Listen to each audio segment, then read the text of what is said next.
ሰላም አለይኩም ወራህመቱላሂ ወበረካቱ። አህላን ኡስታዝ እንዴት ናችሁ? ከኔ ጋር አልሐምዱሊላህ ሁሉም ሰላም ነው። ማለሽ አውፉ በሉኝ፣ ትንሽ አቋርጬው ነበር የከረምኩት ስልክ ተበላሽቶብኝና ወላሂ ለውጥ ያው በፊት እንቅልፍ አይወስደኝም ነበረ። እንቅልፍ በስነ ስርዓት ተኛለሁ ከጀመርኩ ወዲህ ማለት ነው።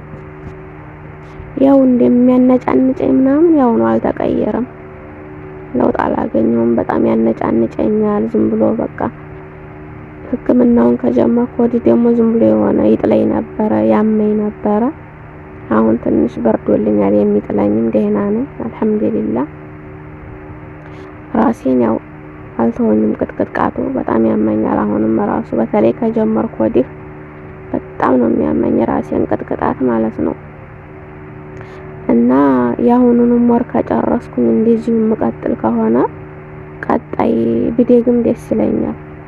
ምክንያቱም ብዙም እንቅልፍ በጣም ነው የምተኛው እንጂ ሌላ ለውጥ ያየውን ነገር የለኝም። እና ድጋሜ ብደግም የሚለው ሀሳብ አለኝ ኢንሻአላህ። እስኪ